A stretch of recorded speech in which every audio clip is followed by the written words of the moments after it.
right, well, good afternoon, everyone. Kevin Crouch here with South Metro Weather, and I do want to talk about what we have going on right now and what we will have going on in the future. Of course, we have chances for severe weather going on with everything that we're seeing here. So just to look at what we have right now, we have storms north of us and some of those lighter showers over in Navarro County right now. Looks like maybe a heavier shower there right over Richland Chambers Lake. But for the most part here, we don't really have a whole lot happening. There's some lightning strikes up there through Dallas and Tarrant counties, but for the most part, things are fairly docile at the moment.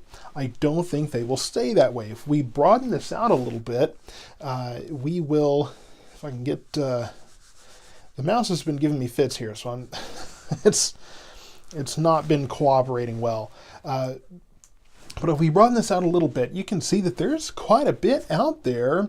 And one thing that's interesting, of course, is the fact that we're seeing more development further south now. So this storm in northern Parker County going to be going up into Denton County there north of Fort Worth. Of course, that has some power behind it. But what we're going to be watching is really what happens going forward from now.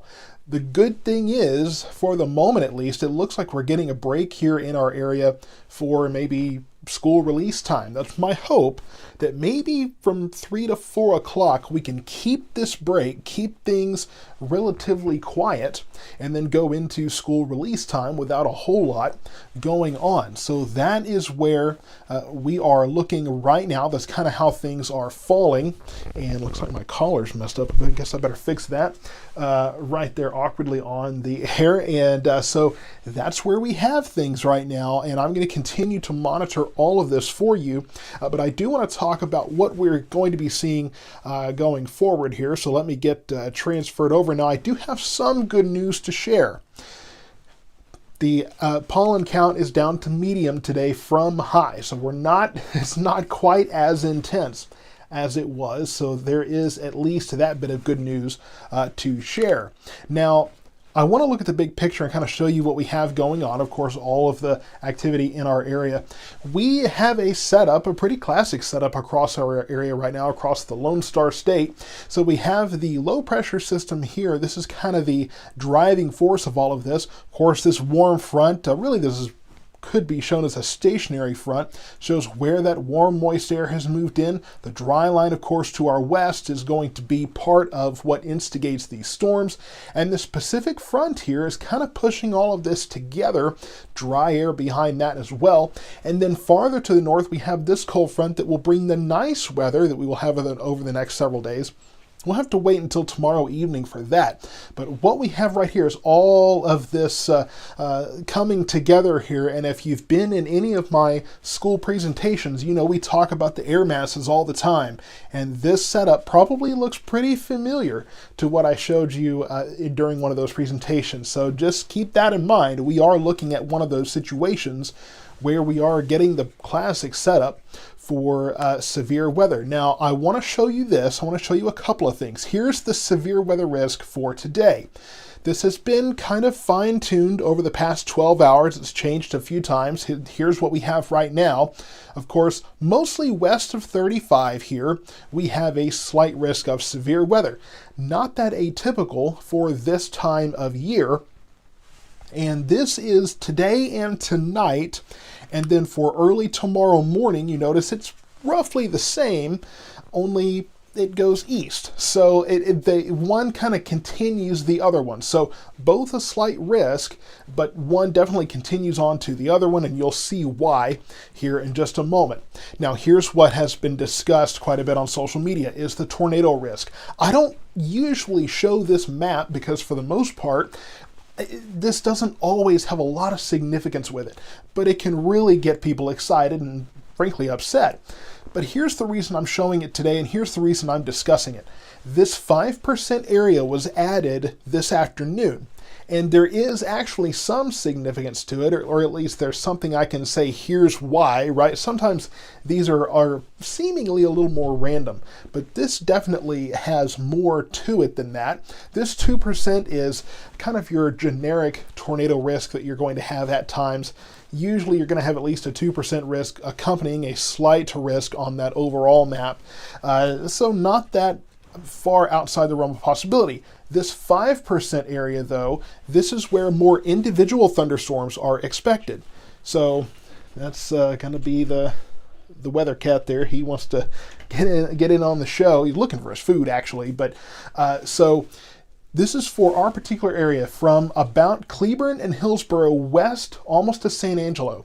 This particular area, really we're looking at a heightened hail risk and a heightened tornado risk. And when I say heightened, I mean 5%. It's the probability, the numbers you see here, the probability of a tornado within 25 miles of a point. So within 25 miles of any point in this brown, there could, at least there's a 5% chance that there could be a tornado. The only reason this has been adjusted and heightened is because we are looking at the possibility here of seeing more individual thunderstorms as opposed to the clusters that we've seen over the past couple of days. So those individual storms have stronger updrafts. That means that there's a better possibility that they could start to rotate or that they will produce very large hail. Hail's the other thing. This area, stronger updrafts means higher tornado risk and higher hail risk. So large hail could be an issue for that area as well.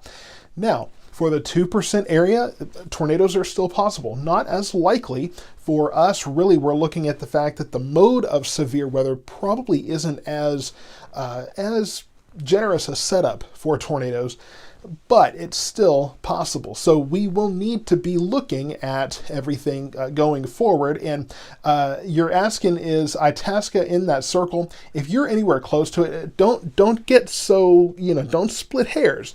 Don't get so focused on, well, I'm, 20 feet outside of the line, I'm fine. We all need to be watching this very closely. You all need to be staying tuned to South Metro Weather this evening to watch how this unfolds.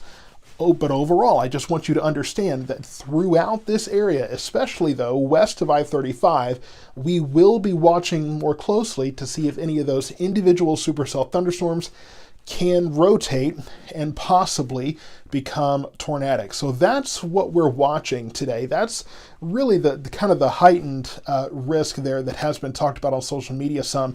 And when it comes down to it, and I know Jimmy's covering a little bit of the logo there, but we have a slight risk.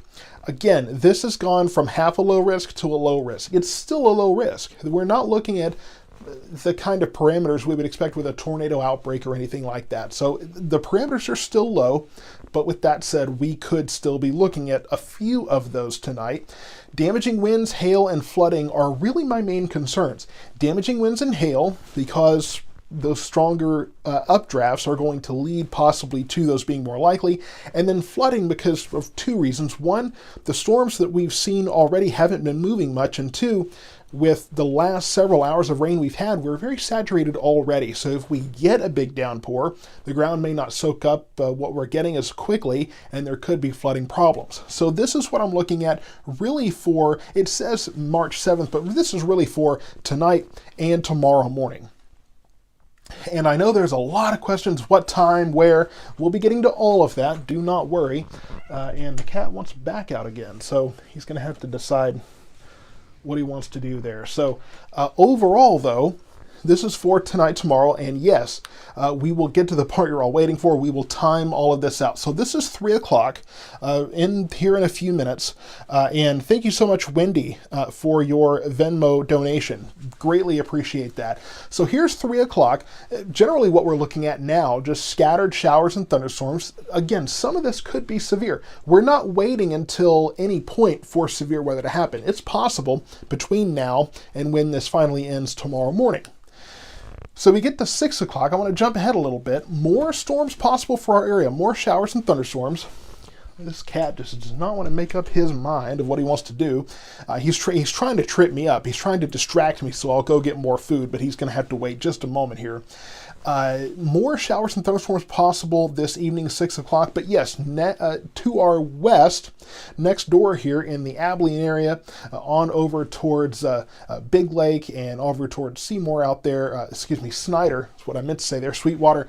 That area will be watching for those individual thunderstorms closer to the dry line to develop, and a lot of our chance for the large hail, possibly the higher tornado risk, will depend on if they can maintain their mode when they get here.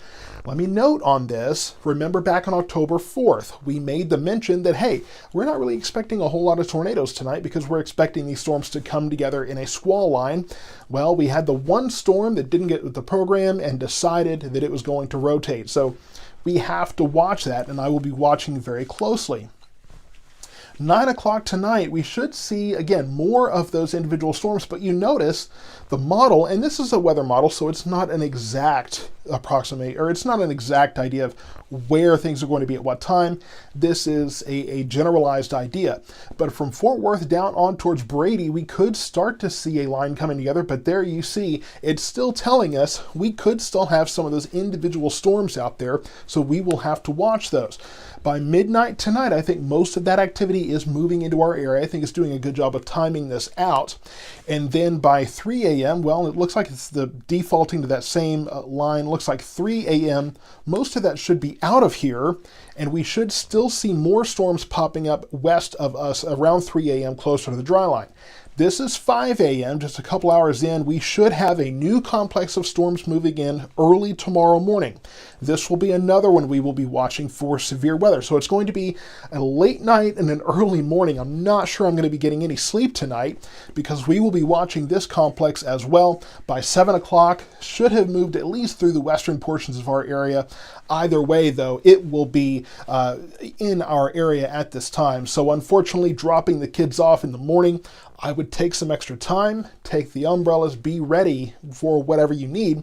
And after tomorrow, I know for a lot of us, is spring break. So just one more day and just push through and you will make it. And then by 9 a.m., I'm hoping this is accurate. It's all out of here and we can go along about our day. So that's what we're expecting here. I want you to understand a few things. One, yeah, we're looking at severe weather possible from now until, again, about 9 a.m. tomorrow morning. It will come in waves. We have the storms going through now. We actually have a break at the moment. I'm hoping that we will have that break continue through 5, 6 o'clock, and that's when we'll start watching to our west to see the next round come together. And that's not to say we couldn't see more storms around 3, 4, 5 o'clock. 6 o'clock, 7 o'clock, start popping up to our west, and we could have more here, but I think the stuff we'll see this evening, at least in the first part of the evening here, probably won't be as intense. It's the stuff farther out that will be moving in later tonight that I will be watching, and then early tomorrow morning as well, another round comes in. So that's kind of how that falls. And I'll be answering questions here in a moment, but let's go ahead and get through the 7-day forecast because there is a light very soon in the tunnel here, out of the tunnel that is.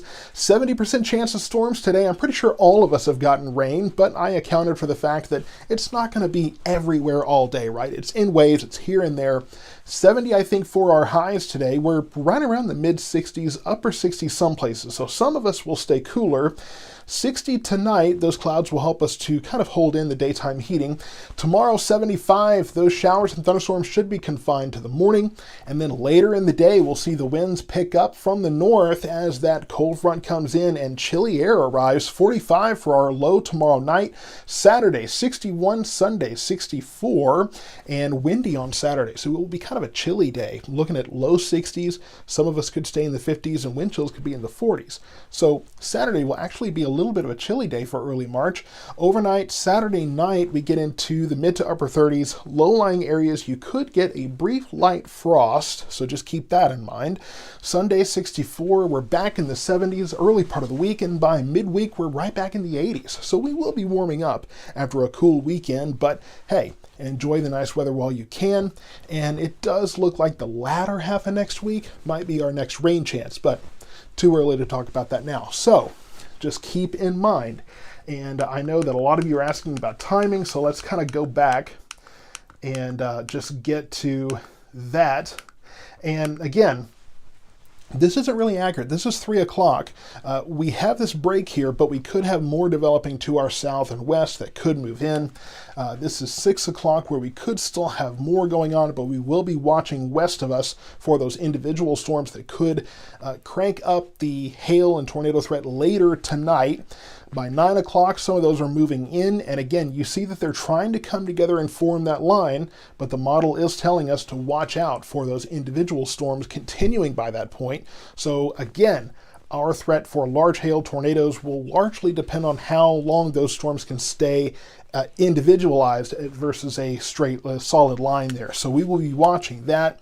Midnight tonight, all of this is moving through 3 a.m. It's defaulting to another screen here. We'll see this moving out, but we'll see more storms popping up to our west. And by 6 a.m., you see that new line is moving in. 5 a.m., 6 a.m. it'll be here, 7 a.m. should be at least on the way out, or at least halfway through our area by that point. And then by 9, probably 9, 10 o'clock, yeah, we should be getting rid of that tomorrow morning. So we will get back to the live radar here to get a better idea of what it is we're looking at this moment. Again, we see that break, but yes, already here, we see more storms starting to develop in Johnson County. Here's some rain in parts in McLennan County there. So unfortunately, it does look like the pickup will be wet for some. And of course, some of that leaving Navarro County now, some of that lighter rain. Nikki Strickland, yes, the College Street Pub will be open for dinner before the storm. So if you want to get out and have some good food, definitely do that. So I want to go back and try to answer some questions. We've covered the timing. And let me see if I can,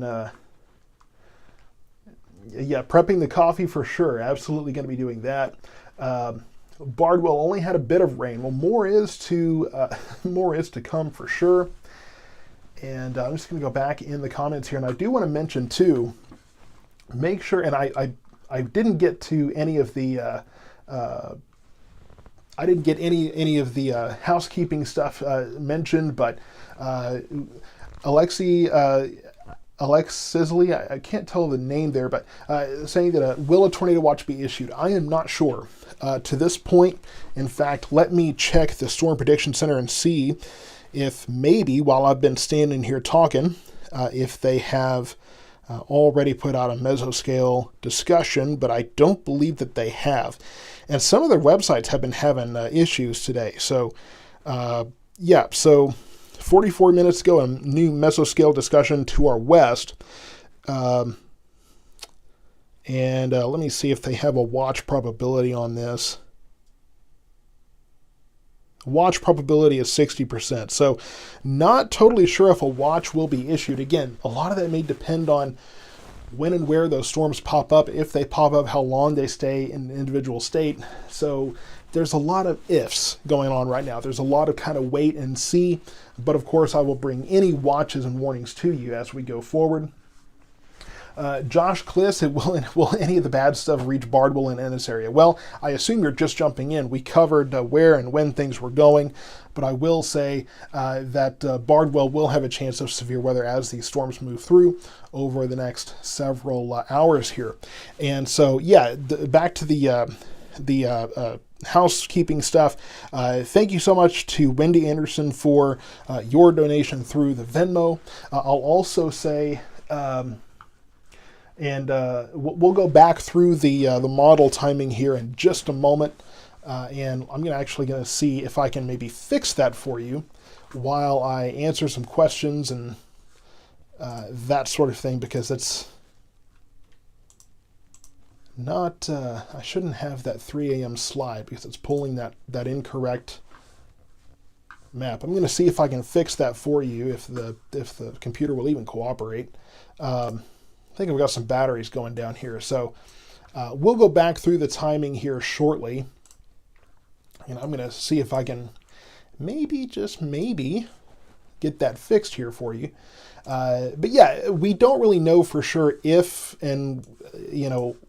watches will be issued.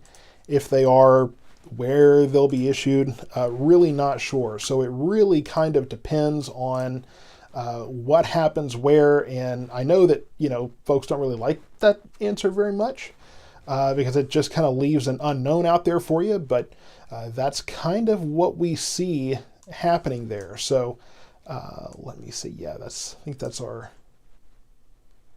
3 a.m. view there that we did not get. So let me just fix this for you really quickly, and we'll go back through that, because I know that there's a lot of people just now joining who are probably very ready to get the timing and location on all of that, and that's 90% of what you're here for, correct? I assume that's what a lot of people are looking for. So we'll go ahead and get this fixed, go back through that so that we can answer those questions. Marie Gardner, you're asking, will Waxahachie get rain?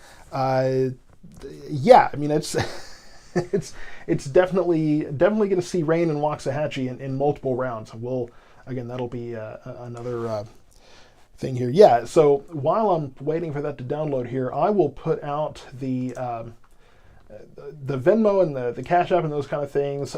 We've gotten some of that already. I deeply appreciate that as well. And I'm always reminded to post that here. So I want to see if I can do that. Maybe. I don't know. It's really strange sometimes how it acts with this, and I'm not sure why. Let me see here. Now, I will also say that, and remind everyone, because I know that we've got some new folks here, any threat we have, any tornado threat that we have, is going to remain generally low. So we're not really looking at a situation where this enhanced, or enhanced really isn't the right word, but this increased tornado threat really is not something that is particularly alarming. If anything else, it really just gives us kind of an area to focus on in terms of where we might expect tornadoes to be most likely. So if anything else, it helps the messaging. It helps people like me to know kind of what we're looking at and what we need to be prepared for. So just look at it that way. Don't let that tornado threat that we saw go up today, that increased threat, get you too distracted by what we're going to be possibly looking at going forward. So we will cover that one more time here. And let's get transition back over to that here, so I can show you that information. So we'll start with the general severe weather threat here. So here's where we have the threat today: a slight risk, and you can see it's covering all the way from almost a Big Lake on to mostly west of 35. So this is the slight risk going forward, and this is for really today and the rest of tonight. Now, when we get in, well, that's not helpful. This computer is not ready for spring, clearly. But I just found a new feature that I didn't know I had, so we'll go with that. But we need to get back to, let's see, let me get back here. One of these days I'll pay a producer in the studio here, but not quite there right now. So this is tomorrow. This is looking at tomorrow, early tomorrow morning, as all of this continues to move eastward, and we'll show that in just a moment. And again, you're going to see some discussion on social media about this, but here is where, in the brown, from about Cleburne down to Whitney on westward towards San Angelo, this is the area where we will be watching for those individual supercells that they're more likely to remain individualized in this area, which means that the probability of those storms having a tornado is a little bit higher. And again, this is a 5% chance, 5% probability of a tornado within 25 miles of any point. That's technically what that means. So 5% really isn't that great. But again, this gives us a focal point, a kind of an area to watch for that. And then of course the 2% is around that. Means that there's a somewhat lower chance of tornadoes through that point, that, more likely to see modes of those storms that will be less conducive to those tornadic probabilities. But again, doesn't mean it's really likely, but again, it's not a zero chance. We will be watching for that. And as I mentioned before, October 4th, that's where we had the storms that were supposed to be in that solid line, which can mitigate that tornado threat. But we had that one storm that decided it was going to stick around and be separate and go on from there, and did lead to that tornado warning. So tornado threat remains low. Damaging winds, hail, and flooding really are the higher risks there. And this doesn't just cover March 7th, Thursday. This is tonight through, really this afternoon and tonight through tomorrow morning. So let's get back into the timing here. This is 3 p.m. and obviously right now we kind of have this little bit of a break here, but I'm trying to glance over at the radar here, if I can get that out of the way there. We do have more development here. So this is actually pretty accurate for this moment because we've got new development coming up in this area. So unfortunately for some of you, picking up the kids will be a little bit wet. As we go into 6 o'clock, probably some more showers and thunderstorms in our area. Less likely that this stuff will be severe, although might have some small hail involved in some of those. But off to the west, you see all of these little dots here. Those are those individual thunderstorms coming off the dry line. Those are the ones we will be watching for the probability of more severe weather going forward. 9 o'clock tonight, the model's trying to tell us, and again, these models are not saying it's going to be exactly in this place at exactly this time, giving us a general idea of what to watch for. It does think that most of these storms will start to come together in a line, but does still remind us that there could be one or two of those that are still individual cells. So again, that's that area in the brown, that higher tornado risk. That's what we will be watching. And then midnight tonight, most of that is coming through. And by 3 a.m., most of that is out of here. This is the frame that wasn't loading before, but yes, off to the west, we will be watching for new development once again off the dry line. And as we get through the morning, 5 a.m., that is moving into our area here. The dry line will be moving in the Pacific front, pushing that through. So this will be the last round we see before the nice weather gets here. So we will be watching this very closely. Going forward, the 7 a.m., continuing to move through our area. And then by 9 a.m., my hope is that this is accurate and we are finally getting rid of it and we can go on about our day and get to the nice weather, right? Get to something to really enjoy. And the cat is pushing buttons now. He's doing something. Probably trying to get to the nice, he's trying to get my attention. He really wants his food refilled. So that's what he's up to. So again, we will look at the forecast one more time. Again, tonight I had that 70% chance there. Just about all of us are going to get rain, but really that accounts for the fact that it's not all the time everybody. It's going to be in waves here and there. So you might feel it's kind of on and off. Tomorrow morning, 50%. Most of that should be out of here by 9, 10 o'clock. Overnight tonight, 60, because those clouds will help us to kind of keep the warm air in that we get during the day. And then overnight tomorrow night, though, 45 degrees, that cold front bringing cool, dry air in. So that will be nice. And then beautiful weekend here. Saturday, I need to know, will be cool and it will be chilly. It's going to be windy. So we will have highs in the 60s, possibly some of those in the 50s, but the wind chills could be even cooler than that. 37 overnight Saturday night, could be a light frost in some of those low-lying areas that get colder than that. Mid-60s on Sunday, winds return to the south, setting up for a warm-up. Next week, 70, 75, and 80, so we're going right back up the stair steps. And later next week, looks like that is probably when we'll start to see our next rain chance. But a little too early to talk about that now. For now, stay tuned for more updates on the storms that are coming in later today, tonight, early tomorrow morning. So let's get back to the radar and do another check there. And as you can see, we do have these little storms that are popping up here. So our break, unfortunately for some of us, is over. Not much happening for Corsicana, Hillsborough, Whitney, Currens, and Ennis and Italy. Waxahachie, a little bit of light rain, but Oakleaf to Venus to Burleson, heavier activity there now. So let's kind of zoom this out a little bit and get a little better idea of what we're seeing here. Now, off to the west, we're already starting to see some of these individual cells pop up, and that it's too far away from the radar to really get a look at, but that could be some of that supercell activity we're watching for, but we'll have to keep an eye on that. And you can see there's a flash flood warning here. They've been getting tons of rain from Breckenridge over almost to Decatur there. So flash flooding there, and we've had enough rain today, at least some of us, that as we get more rain over the next several hours, yeah, it could be a problem as we continue to bring rain into saturated areas. A lot of lightning across all of these storms. That's something to be watching for sure as well. So just, make sure you're staying inside. Not a good day to be outside because lightning, let me remind you, can strike 30 miles outside of a storm. It is possible, not common, but it is possible, and that is enough that you need to stay safe. So I'm going to go ahead and wrap this up, and again, this will be posted after this is over so you can go back and watch if you missed any kind of details. But make sure you stay tuned to South Metro weather because more showers, thunderstorms, more severe weather is possible going forward, and we will be following all of this going forward throughout the night. I probably won't be sleeping tonight, so overnight tonight, early tomorrow morning, and then a nice weekend is in store for us. So let's stick it out. We will be rewarded at the end. Thank you for tuning in. More updates to come.